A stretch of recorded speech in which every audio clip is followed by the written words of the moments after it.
Сәлем баршаларыңызға. Бүгін біз сіздермен үй жағдайында чебуреки дайындайтын боламыз. Өте дәмді болып шығады. Түскі асқа істесеңіздер, алдымен маған тіркеліп, лайк басып, комментарий қалдыруды ұмытпаңыздар. Картошкамызды жақсылап жуып, ашып аламыз.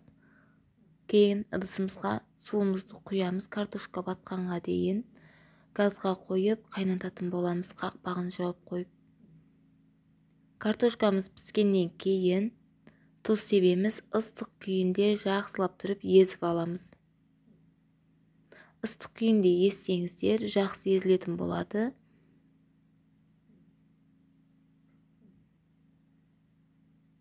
Картошкамызды езіп болғаннан кейін енді қамырымызды илейтін боламыз.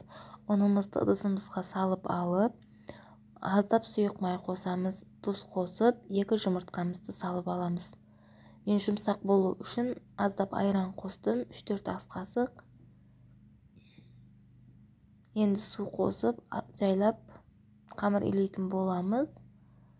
Сіле қатты қылып жібермейміз қамырымызды.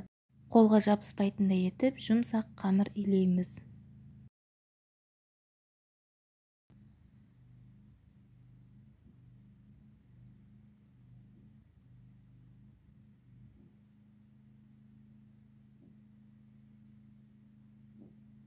Қамырымыз илеп болғаннан кейін, көріп тұрғандарыңыздай, қолға жабыспайды. Салафанға салып, қойып қоямыз 10 минутқа. 10 минуттан кейін осылай қолымыздың көмегімен жайып алатын боламыз. Жайып болғанымыздан кейін осылай шілей жұқа қылып жібермейміз. Қалында болып кетпеу керек. Орташа қалындықта осылай видеодағыдай етіп кесіп аламыз.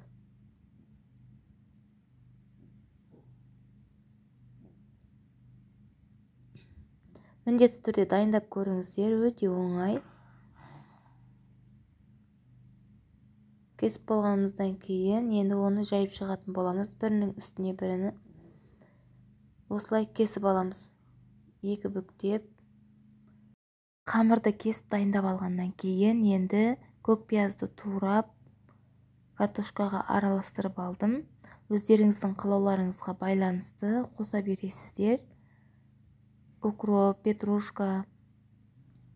Енді үстінен қара бұрыш салдым. Содан кейін паприка салдым аздап. Дәміне қарай тұз қосасыздар. Мен бағана тұз қосқаннан кейін қоспадым. Жақсылап араластырып аламыз. Енді дайын қамырымыздың үстіне салып шығатын боламыз.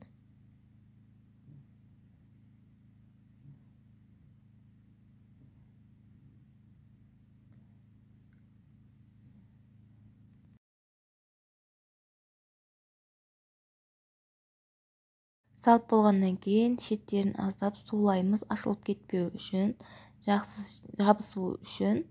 Осылай видеодағыдай етіп, жабыстырып, шеттерін басып шығатын боламыз. Барлығын осылай жабыстырып аламыз.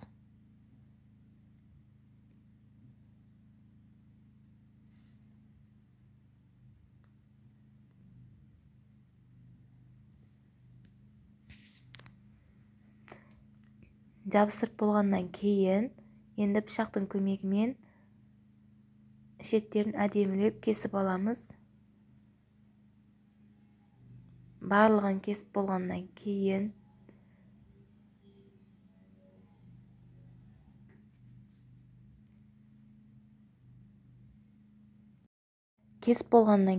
енді шанышқының көмегімен осылай шеттерін сәндеп шығатын боламыз. Әдемі көріну үшін. Міндетті түрде жасап көріңіздер, өте дәмді болып шығады.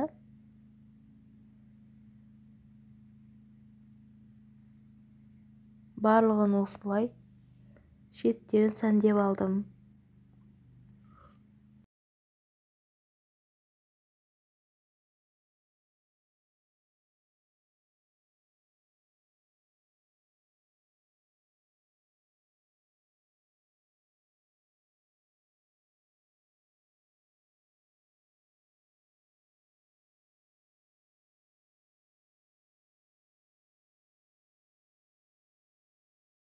майымыз қызғаннан кейін салып, чебурекейімізді салып, екі шетінде жақсылап қызартырып алатын боламыз. Қызып тұрған майда тез-тез салып аламыз.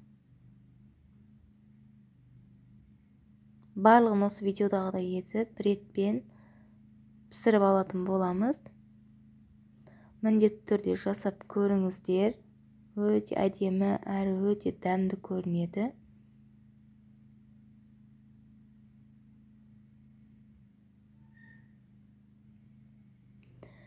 Пісіріп болдым. Көріп тұрғандарыңыздай өте әдемі шықты. Пышный болып үсіп шықты. Міндетті түрде дайындап көріңіздер. Егер рецептерім ұнаса, маған тіркеліп, лайк басып, комментарий қалдыруды ұмытпаңыздар. Алдағы уақытта басқа да рецептер шығаратын боламын. Менің каналымнан әртүрлі рецептер таба аласыздар.